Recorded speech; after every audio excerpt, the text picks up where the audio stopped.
tout le monde, bienvenue à l'émission générale. Nous sommes toujours à l'Espace Go, mais nous sommes changés. On a changé un petit outfit. Toujours dans ce confortable petit café. Et on fit avec la carte. Et voilà. Alors, on commence tout de suite cette semaine en vous parlant de 2 spectacles en aparté. Yes!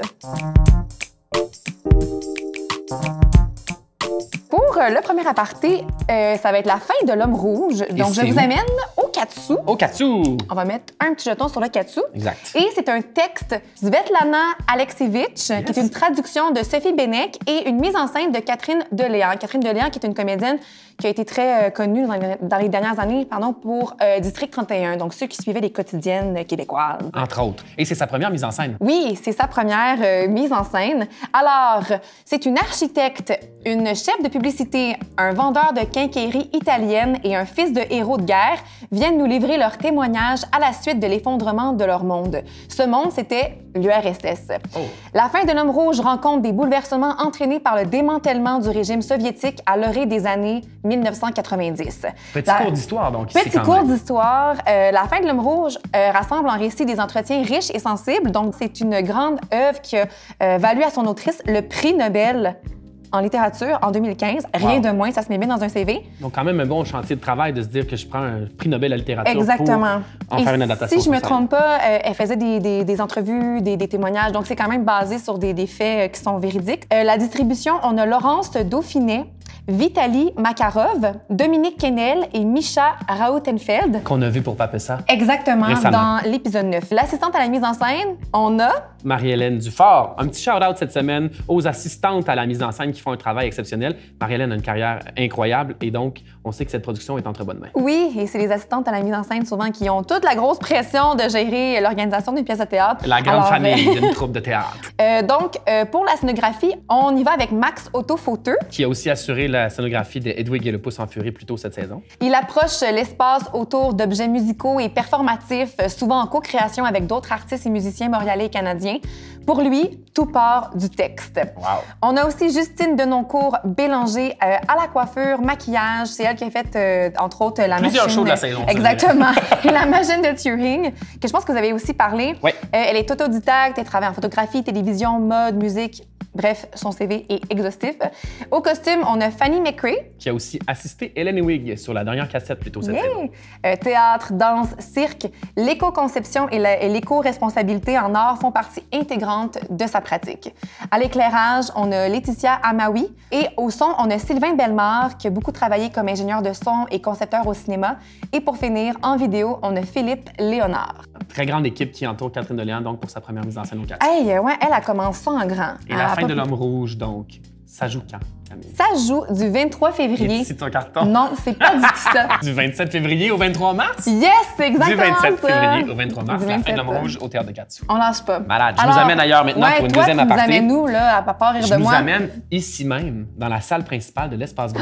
On vient un moment. On rajoute un piton sur l'Espace Go et c'est une aparté. On est inspiré ici du roman Le Mont Analogue, écrit par René Daumal, qui a été publié en 1952.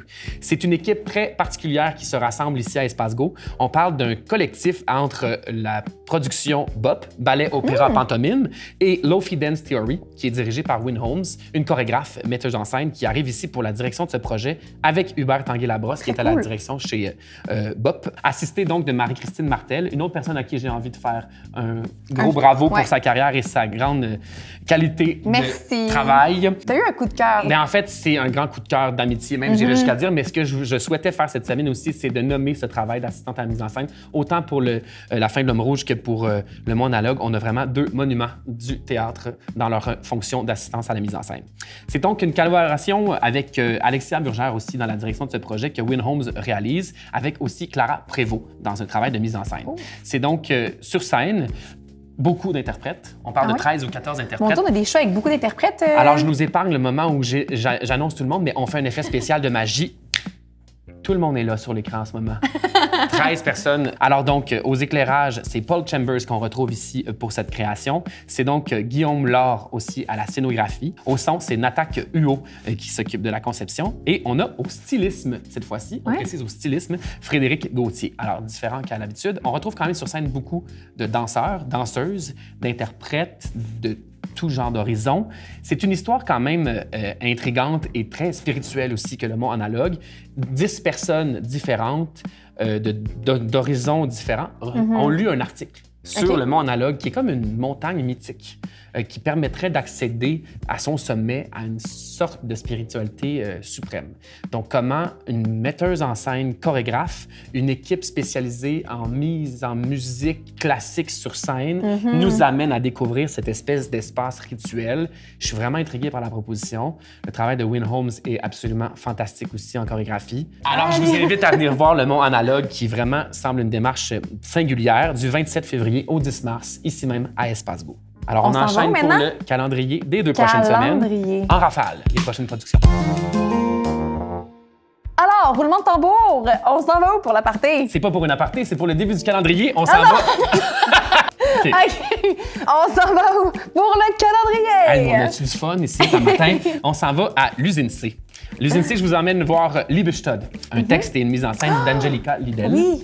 Ça joue du 22 au 24 février. C'est un court laps de temps, mais c'est une production très attendue. Il y a beaucoup de choses qui se passent sur scène avec ce show. Il y a beaucoup de choses qui se passent sur scène. À travers des tableaux scéniques d'une force incandescente, Angelica Lidl célèbre la mort comme apogée de la passion amoureuse, tout en fustigeant le monde factice de l'apparence, l'hypocrisie et la dérive matérialiste ambiante. On parle d'une esthétique choc. C'est un spectacle qui a déjà été créé et ovationné au Festival d'Avignon et au Festival d'automne à Paris, donc d'où les grandes attentes de le recevoir à Montréal. Ce sont des tableaux inspirés des peintures de Francis Bacon, de la symbolique chrétienne et de la tauromachie. On parle d'un show en espagnol surtitré, soyez avertis, et ce spectacle contient une scène d'automutilation et qui pourrait heurter la sensibilité de certains spectateurs. Il faut aussi savoir qu'il y a, je dirais, de la viande sur scène. Il paraît qu'il y a de la viande. C'est quand même intriguant. Allez voir un peu des photos si vous cherchez à comprendre ce que je viens de dire, mais vraiment, il y a une esthétique choc. Je pense que c'est un événement à ne pas manquer. Et donc, du 22 au 24 février. On dirait qu'on parle de la robe de viande de Lady Gaga des années 2000. Je dirais un petit peu plus massif que ça, mais à découvrir. Alors, à l'usine C. Pour le deuxième show du calendrier, on s'en va au TNM, Théâtre du Nouveau Monde, pour M'appelle Mohamed Ali, qui est un texte de Dieudonné Niagouna et en mise en scène de Philippe Racine et Tatiana Zinga Botaou. Alors, un comédien se prépare à entrer en scène pour jouer le rôle de Mohamed Ali, raconter ses combats, ceux du boxeur, mais surtout ceux de l'activiste politique, dont son refus d'aller combattre au Vietnam. C'est un soliloque qui ramène sans cesse l'acteur à sa propre condition. Or, en multipliant ce monologue par plusieurs voix, donc ici on a un petit effet de cœur, j'y reviens, les questionnements, les expériences vécues et les actes prennent une puissance ampleur collective. J'ai encore des images en tête de ce show-là. C'est vraiment très beau. J'ai hâte. Tu m'en as beaucoup parlé, donc je t'ai excusé. Donc, une puissante ampleur collective. Tour à tour et ensemble, les corps sont traversés par l'acteur, par Ali, par la vie au Québec. Donc, c'est un monologue que vous avez compris qui est joué par plusieurs comédiens, interprété par des comédiens de la communauté noire et qui prend une dimension universelle et prend vie en chacun d'eux. Donc, il y a un effet de grandiose là-dedans. Là. C'est fantastique. Il y a une énergie incroyable qui sort de cette production. Allez-y. Allez-y. Et ça joue quand? Ça joue du 23 février au 3 mars. Et voilà, c'est au TNM, donc ça passe vite. Un petit retour d'une semaine. Je nous amène maintenant à la salle principale chez Duceppe. On s'en retourne au quartier des spectacles. Pour moi, dans les ruines rouges du siècle, un texte d'Olivier Kemed et une mise en scène de lui-même aussi. Il porte tous les chapeaux. Il porte tous les chapeaux cette fois-ci pour ce spectacle qui joue du 28 février au 30 mars. Donc la prochaine grande production sur la salle principale chez Duceppe. Sacha, à 7 ans, découvre que sa mère n'est pas sa mère, qu'il a été kidnappé par son père et que celui-ci a refait sa vie avec une autre femme. Il essaie donc de devenir célèbre pour que sa mère, où qu'elle soit, puisse le voir à la télé. Épaulé par un ami comédien qui ressuscite le fantôme de Lénine et par une amoureuse déprimée qui fonde tous ses espoirs dans la perestroïka, les réformes économiques sociales en URSS dans les années 80-90. Ça revient le thème URSS. Exact. Et c'est inspiré d'une histoire vraie, donc c'est ancré dans l'histoire. Plusieurs moments historiques qui sont abordés, dont la mission lunaire de Gagarine, l'armée rouge, le service militaire. C'est des grands moments de grande drôlerie, malgré toutes les thématiques abordées, et des monologues tragiques d'une beauté sans nom, selon Le Devoir. Alors, à trouver au Duceppe du 28 février au 30 mars, moi, dans les ruines rouges du siècle. Alors moi, je vous amène à La Chapelle pour aller voir les avalanches de Julie Artachot. Si vous êtes acteur et que vous avez déjà fait vos photos de casting, vous allez peut-être aller voir Julie parce qu'elle est photographe.